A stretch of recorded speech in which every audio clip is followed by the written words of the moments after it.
तो 2016 का हम लोग क्वेश्चन डिस्कस करने जा रहा है। इसमें कह रहा है कि roller is made by the joining together two cone at their vertex O, it is kept on two rail AB and CD, which is placed symmetrically, which it axis perpendicular to the CD. ठीक है, and center is O, line joining AB and CD. It is given a light push so that it start rolling with its center O moving parallel to CD in direction shown. As it moves, the roller will tend to. Roller किधर move करेगा? Good, ठीक है, ठीक है, ठीक है। तो क्या होगा?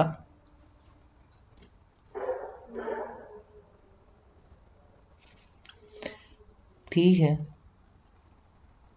अच्छा जानते हो क्या? मान लो कि ये रोलर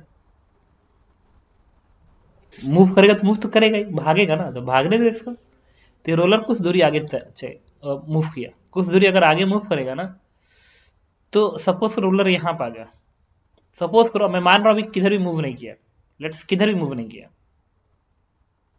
मान लो पहले किधर भी मूव नहीं किया। तो अगर रोलर को तुम आगे बढ़ाओगे और किधर भी मूव ना करता, तो क्या होता? ये यहाँ पे होता, ये यहाँ पे होता, ये ऐसे, और ये ऐसे, ऐसे होता। देखो, सपोज करो ये दूरी जो भी था पहले, वो तो था ही सिमेट्रिकली, ये डिस्टेंस इनिशियली मान लो बराबर है। तो यहाँ पे ये तो दूरी जो होगी, ये तो दूरी आपस में बराबर होगी, ये डिस्टेंस आपस में बराबर होगी, लेकिन ये डिस्टेंस तो कम हो गया ना, ये डिस्टेंस कम हो गया, क्योंकि ये इस तरीके से है, ऐसे है, तो ये डिस्टेंस कम हो गया।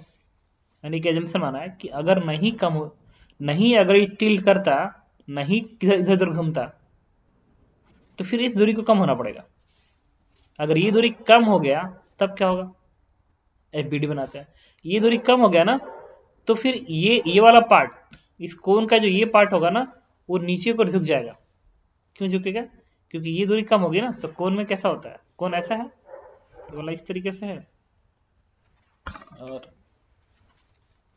ये एक चश्मा है, देखो ना ऐसे है, इसमें ये देखो, ये कोन का पार्ट है, ये कोन है, एक लाइन ऐसे, एक लाइन ऐसे।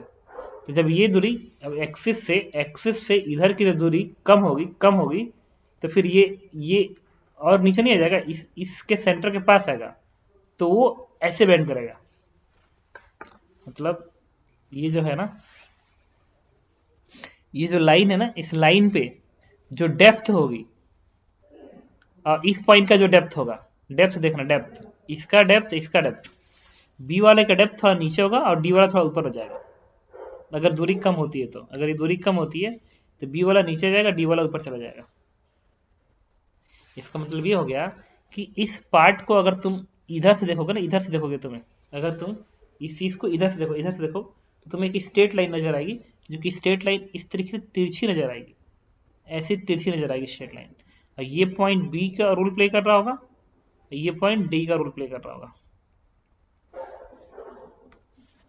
ठीक है, अब क्या करेंगे? एफबीडी बनाओ।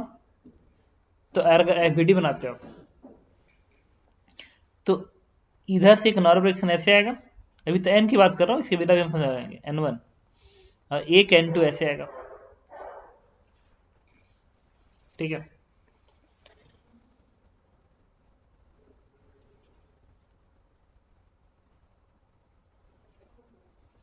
और ये रोल प्ले करेगा, mg ऐसे होगा ना,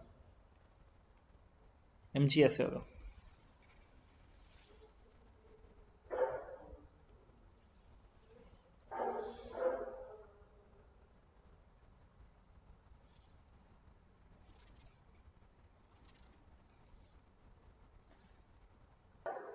अब देखो, ये दिखा दिया, लेकिन यहाँ पे ना एक चीज ध्यान रखना, यहाँ पे जो सर्कल बनेगा, इस सर्कल का रेडियस कम होगा, और यहाँ पे जो सर्कल बनेगा इस सर्कल का रेडियस ज्यादा होगा, क्योंकि ये पास में आ गया ना। तो यहाँ पे जो सर्कल बनेगा, मतलब इसको अगर मैं हटाऊं यहाँ से, इसकी जरूरत नहीं है, देखना यहाँ का सर्कल छोटा होगा और यहाँ का जो सर्कल है वो बड़ा है, ऐसे है। ओमेगा दोनों का सेम है, ओमेगा दोनों का सेम है, एंगुलर वेलोसिटी दोनों का सेम होगा। तो इसके सेंटर की वेलोसिटी v को क्या लिखोगे, r1 इंटू ओमेगा लिखोगे, और इसके सेंटर की वेलोसिटी क्या लिखोगे, v को r2 इंटू ओमेगा लिखोगे। इसका मतलब कि ये जो इसको सेंटर को मिलाने की लाइन की बात करें, एक लाइन की बात करें, इस लाइन की बात करें, तो इस लाइन पे एक पॉइंट ये है जिसकी वेलोसिटी r1 ओमेगा है और एक पॉइंट ये है जिसकी वेलोसिटी r2 ओमेगा है। तो कायदे से ना वो इस तरीके से कायदे से तो इसकी वेलोसिटी है r1 ओमेगा और इसकी वेलोसिटी क्या है, r2 ओमेगा है, ठीक है। और ये एक रॉड है, सेंटर को मिलाने लाइन है ये, तो इसकी वेलोसिटी कम है ना, इसकी वेलोसिटी ज्यादा है। इसका मतलब जानते हो क्या होगा, ये एक तरह से सर्कुलर मोशन में आना चाहेगा, सर्कुलर मोशन में आना जाएगा। किस सेंटर के अबाउट वो अलग बात, मान लो इस सेंटर के अबाउट सर्कुलर मोशन करेगा, क्योंकि इसकी वेलोसिटी इतनी, इसकी कम और इसकी और कम होगी, तो जीरो के इधर मिलेगा। तो पूरा पूरा पार्ट ना इसके अबाउट सर्कुलर मोशन करता नजर आएगा, सर्कुलर मोशन करता है इसके अबाउट। तो फिर ये टिल्ट किधर करेगा, जो लेफ्ट साइड है ना, तो पूरा पूरा पार्ट लेफ्ट साइड में घूमता नजर आएगा, ऐसे ऐसे। तो ये लेफ्ट में घूमेगा, टर्न लेफ्ट। मैं रिपीट कर दूं, मैंने बेसिकली इसमें क्या किया था, मैंने सबसे पहले ये एज्यूम किया ये टर्न कहीं नहीं करेगा, मान लिया।